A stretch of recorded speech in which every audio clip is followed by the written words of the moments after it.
Okay, in this video we're going to start our explanation of formal logic. And formal logic is important on this in the test. It's important to understand because it comes up on several of the questions that you're going to encounter in the argument section.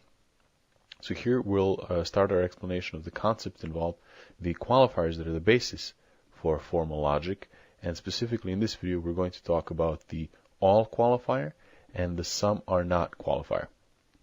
Okay, so let's take a look at this argument we have here. It says, all people are mammals, and some people are lawyers.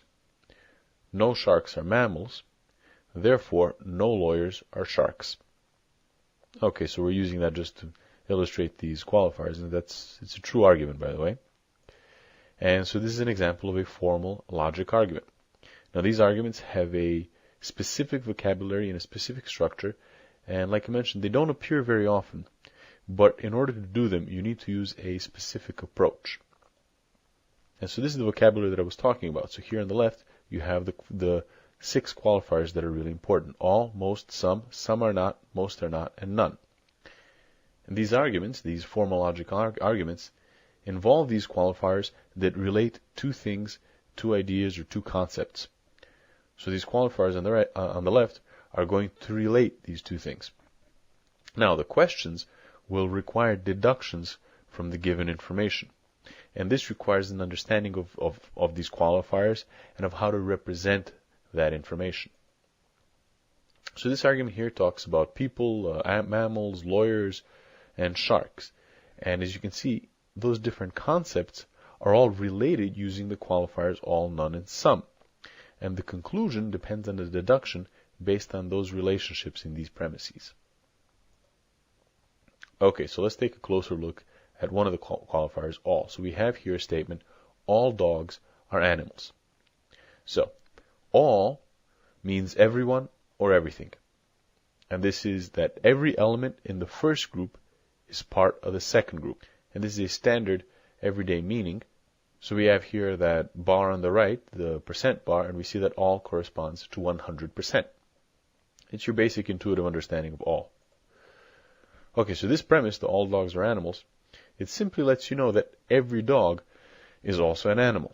So Sparky is a dog, so you know that Sparky is an animal. Bingo is a dog, so Bingo is an animal. Rover is a dog, so Rover is an animal, etc., etc. Whenever you have something that you know is a dog, you also know that it's an animal. And like I said, you can think of this qualifier as saying 100%. When you see all, think 100%. So 100% of dogs are animals. Now, and this is very important, what's the negative of this statement? So we have here it says all dogs are animals. How would we negate this statement? The way you negate it is by saying some dogs aren't animals. So this is very important. Some are not is the negative of all, and vice versa. The negative of some are not is all.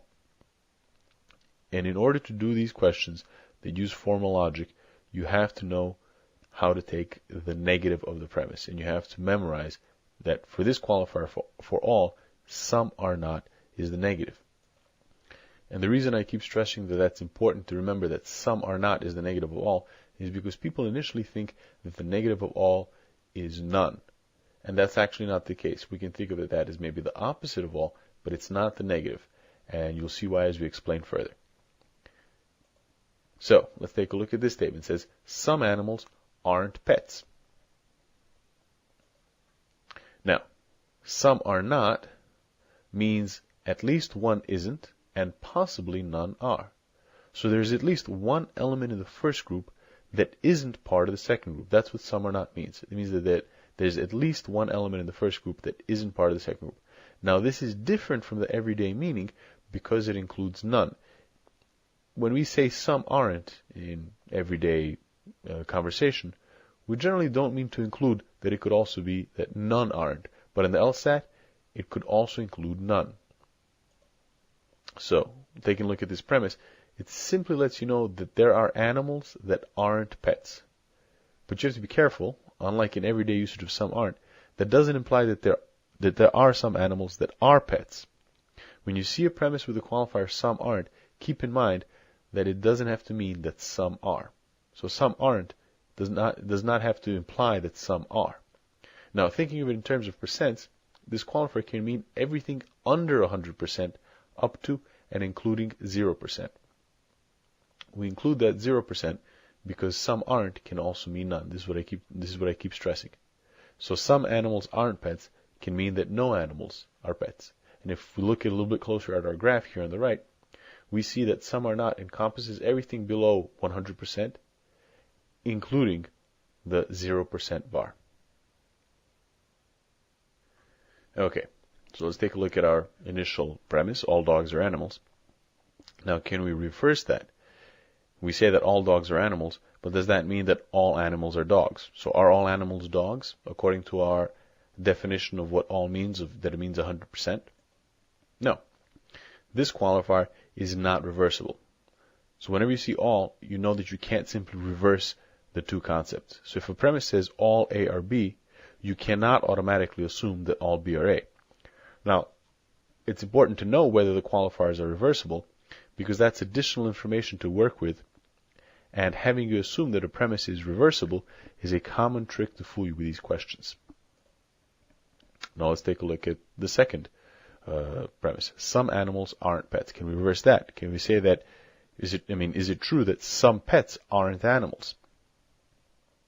Once again, no, this qualifier is not reversible either. If a premise says that some A are not B, you can't automatically assume that some B are not A. And that's something that we know from the virtue of these statements. If all dogs are animals, we all know that all animals aren't dogs. There are different kinds of animals, and not all of them are dog. And likewise, with some animals aren't pets, we can't say that some pets aren't animals. Okay. And in terms of representing or presenting these premises, they're best presented visually. So for the all qualifier, the circle representing the first part has to be completely inside the circle representing the second part. Now, they may also overlap completely so that no part of one circle is not part of the other, but the point is that the circle representing the first part has to be completely inside the circle representing the second part, whether or not that the circle representing the second part has something that's not part of the first circle.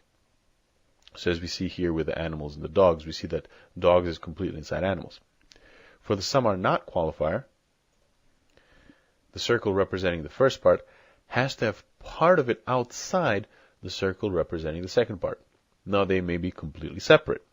And in this case we have the circle representing animals having part of it outside of the circle representing pets.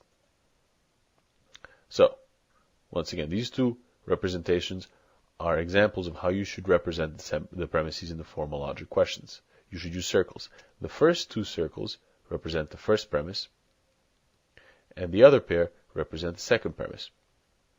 And like I mentioned, there are other ways we could have drawn the circles. The animal circle and the dog circle could have completely overlapped, and the animals and the pet circles could have been completely separate. When you're diagramming arguments, you should reuse circles. So the same argument can be represented with different diagrams, and you should be careful not to assume that something has to be true. So we have these representations here that are different representations of how we could have represented this argument. There are two different ways.